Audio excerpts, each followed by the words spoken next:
Hello friends, എല്ലാവർക്കും under the sky എന്ന് പറഞ്ഞ യൂട്യൂബ് ചാനലിലോട്ട് സ്വാഗതം. അപ്പോൾ ഇത് സെക്കൻഡ് ഡേ ആണ്, മൂന്നാർ ഡേയ്സിലത്തെ സെക്കൻഡ് ഡേ. അതായത് ഫസ്റ്റ് ഡേ കണ്ടു, എല്ലാവരും നല്ല സപ്പോർട്ടായിരുന്നു, എല്ലാവർക്കും ഒത്തിരി നന്ദിയുണ്ട്. അപ്പോൾ നമുക്ക് രണ്ടാമത്തെ ദിവസത്തിലേക്ക് കടക്കാം. എല്ലാവരും റെഡിയായി കറക്റ്റ് ടൈമിന്, അതായത് 8 മണി എന്ന് പറയുമ്പോഴത്തേനും എല്ലാവരും റെഡി ആയിട്ടുണ്ട്. നമ്മൾ മുകളിലത്തെ റൂമിലായിരുന്നു, താഴത്തെ റൂമിലായിരുന്നു ജെൻസൊക്കെ നിന്നിട്ടുണ്ടായിരുന്നത്. അതിൻ്റെ സൈഡിൽ തന്നെ നമ്മൾ കാത്തിരുന്നു. അവരാ കുറച്ചും കൂടി ലേറ്റ് ആയിട്ടുണ്ടായിരുന്നു നമ്മളെക്കാളും. എല്ലാവരും ജീപ്പിന് വേണ്ടിയിട്ട് കാത്തിക്കുന്നുണ്ട്. കാരണം ജീപ്പ് വന്നിട്ട് വേണം, അതിൽ കയറിയിട്ടാണ് നമ്മൾ ബ്രേക്ക്ഫാസ്റ്റ് കഴിക്കാൻ വേണ്ടി, അടിമാലിയിൽ തന്നെ ബ്രേക്ക്ഫാസ്റ്റ് കഴിക്കാൻ വേണ്ടി പോകുന്നത്. അതുകൊണ്ട് ജീപ്പ് വരാൻ വേണ്ടി കാത്തു നിൽക്കുമെന്ന്. അപ്പോൾ ദച്ച് ചെറിയ എന്തോ പരിഭവം പറയുന്ന അച്ഛനോട്. അപ്പം എല്ലാവരും ആ ജീപ്പിൻ്റെ അടുത്ത് നിന്ന് ഫോട്ടോസൊക്കെ എടുക്കുന്നുണ്ട്. ബ്രേക്ക്ഫാസ്റ്റൊക്കെ അടിപൊളിയായിരുന്നു. പൊറോട്ട ഉണ്ടായിരുന്നു, അപ്പം, നൂൽപുട്ട്, അങ്ങനെ കുറേ ഐറ്റംസ് ഉണ്ടായിരുന്നു. അപ്പം നമ്മൾ ഇഷ്ടമില്ല, ബൊഫേ സിസ്റ്റമാണ് അത്. ഉച്ചക്കും അങ്ങനെ തന്നെയായിരുന്നു, ബൊഫേ സിസ്റ്റമായിരുന്നു. നൈറ്റും അങ്ങനെ തന്നെ, ഡിന്നറിനും അങ്ങനെ തന്നെയായിരുന്നു. അപ്പം ഫുഡൊക്കെ അടിപൊളിയായിരുന്നു. അങ്ങനെ ഫുഡൊക്കെ കഴിച്ച് നമ്മൾ അടിമാലിയിലേക്ക് അടിമാലിയിൽ നിന്ന് നമ്മൾ നേരെ മറയൂരിലേക്ക് പോകാൻ വേണ്ടിയിട്ട് ജീപ്പ് ട്രക്കിങ്. അപ്പോൾ അടിപൊളിയായിരുന്നു ട്രക്കിങ് പറഞ്ഞാൽ. അതായത് സെക്കൻഡ് ഡേ ആയിരുന്നു കുറച്ചും കൂടി ആക്റ്റീവ് ആയിരുന്നത്. ഞാൻ പറഞ്ഞില്ലേ, ഫസ്റ്റ് ഡേ അധിക സമയം നമ്മൾ ബസ്സിൽ തന്നെ ആയതുകൊണ്ട് കുറച്ചൊരു ബോറടി ഉണ്ടായിരുന്നു.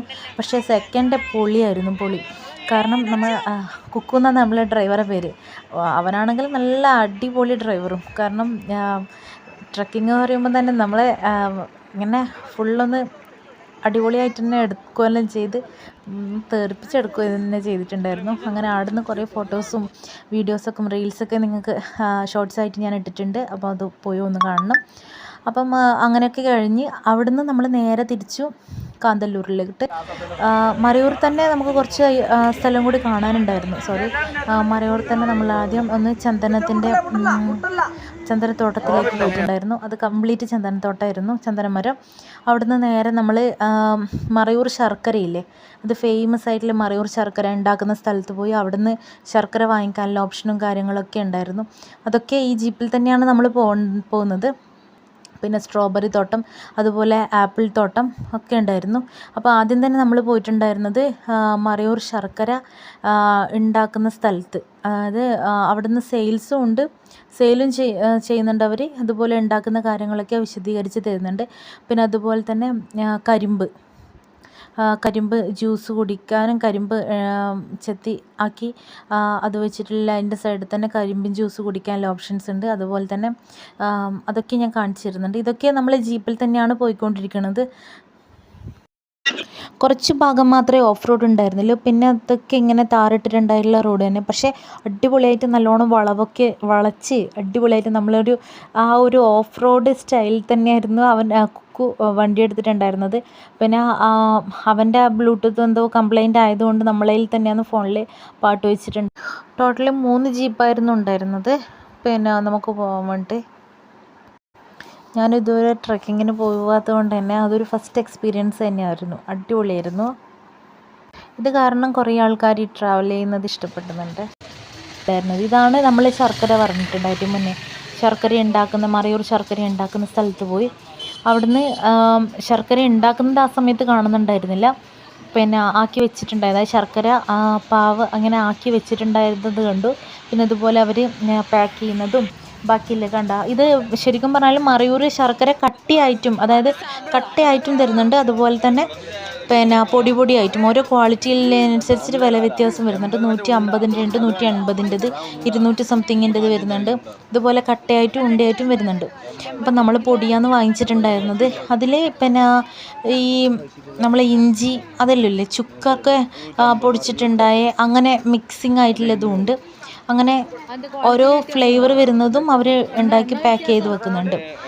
അപ്പം അത് ഓരോ സെക്ഷൻ ഉണ്ട്. അതായത് മറയൂർ ശർക്കര ഇവർ വിൽക്കുന്നതും അതുപോലെ ഓരോ ആൾക്കാർ വിൽക്കുന്നത് തന്നെ ഓരോ സൈഡിൽ തന്നെയുണ്ട്.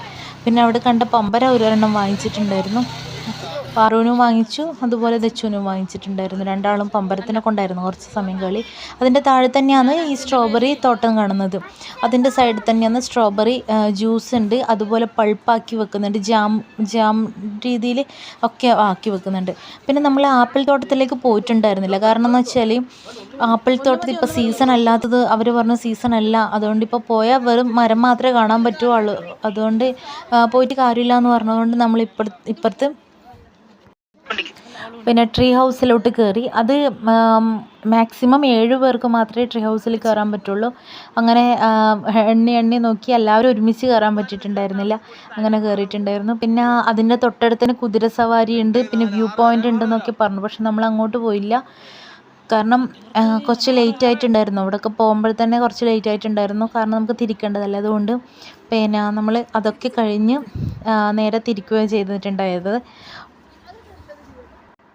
പിന്നെ ഇവിടുന്ന് കുറച്ച് റീൽസും കാര്യങ്ങളൊക്കെ എടുത്തിട്ടുണ്ടായിരുന്നു, അത് ഷോർട്ട് വീഡിയോ ആയിട്ട് ഇടുന്നുണ്ട്, കുറച്ചൊക്കെ ഇട്ടിട്ടുണ്ട്. അതിൽ നിന്ന് നേരെ തിരിച്ച് നമ്മൾ ഒരു വെള്ളച്ചാട്ടത്തിൻ്റെ അടുത്തോട്ട് പോയി. വെള്ളച്ചാട്ടം എന്ന് പറഞ്ഞാൽ എനിക്കത്ര അതൊരു ഭയങ്കര സംഭവമായിട്ടൊന്നും തോന്നില്ല, കാരണം പക്ഷേ അങ്ങോട്ടേക്ക് പോകാൻ കുറച്ചൊരു പണിയുണ്ട്. കാരണം കുത്തനെയില്ലേ, ഇത് കണ്ടില്ലേ, നിങ്ങൾ കണ്ടില്ലേ, കുത്തനെയിലെ വഴിയും തന്നെ, പിന്നെ അതുമാത്രമല്ല സ്ലിപ്പായിക്കൊണ്ടിരിക്കുന്നത്. ഇതാണ് വെള്ളച്ചാട്ടം എന്ന് പറഞ്ഞിട്ടുള്ളത്. ചിലപ്പം മഴക്കാലത്ത് നല്ല ഭയങ്കര ഭംഗിയായി ഉണ്ടാവുമായിരിക്കും. പിന്നെ അധികം അവിടെ നിന്നിട്ടുണ്ടായിരുന്നില്ല, കുറച്ച് സമയം കണ്ടു, കാരണം കുറേ ആൾക്കാരും കയറും ഇറങ്ങും, അത്രയും സ്പേസില്ലോ, അതുകൊണ്ട് തന്നെ. അപ്പം വീഡിയോ ഇഷ്ടപ്പെട്ടിട്ടുണ്ടെങ്കിൽ എല്ലാവരും ലൈക്ക് ചെയ്യുക, കഴിഞ്ഞ പ്രാവശ്യത്തെ വീഡിയോ സപ്പോർട്ട് ചെയ്തതുപോലെ ഇതും ചെയ്യുക. Okay, thank you. ഇനി നമുക്ക് കുറച്ച് സമയം പപ്പി ചേട്ടൻ്റെ പാട്ട് കേട്ട് ആസ്വദിക്കാം. അപ്പോൾ എല്ലാവരും കേൾക്കുക, സ്റ്റേ ട്യൂൺഡ്. സർവം മറക്കുവാൻ അല്പം മദ്യം നുകർന്നു ഞാൻ, സൗഖ്യം നുകരുമ്പോൾ അരുതേ ചതഞ്ഞ വേദാന്തം. ഓരോ മനുഷ്യനും ഓരോ ദിനമുണ്ടാറടി മണ്ണിൽ ചെന്നിതു നമ്മൾ. എന്തിനു ജന്മമിതെന്തിനു ജീവിതം, എന്തിനു നാം വൃഥാ, അരങ്ങൊഴിഞ്ഞ് പോകാൻ വെറുമൊരു നാടകമാടുന്നു.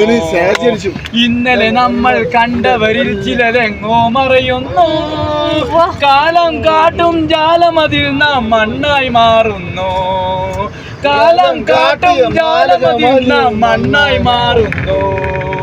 ഈ മനോഹര ഭൂമിയിൽ ഇനിയൊരു ജന്മമില്ലല്ലോ സുഹൃത്തെ, ആസ്വദിക്കുക നാം ഈ ലോകഗോളത്തിൽ.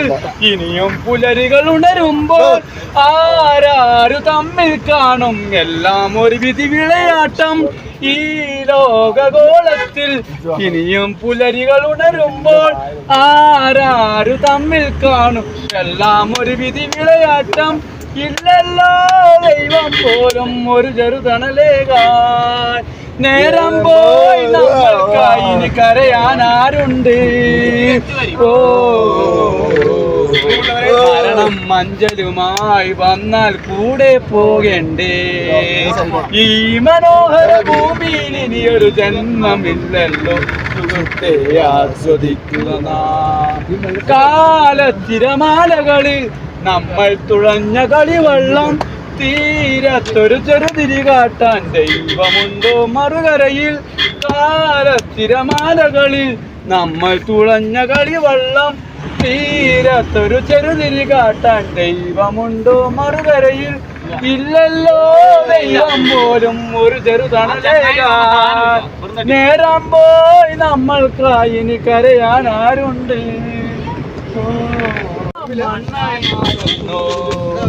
ഈ മനോഹര ഭൂമിയിൽ ഇനിയൊരു ജന്മമില്ലല്ലോ സുഹൃത്തെ, ആസ്വദിക്കുക.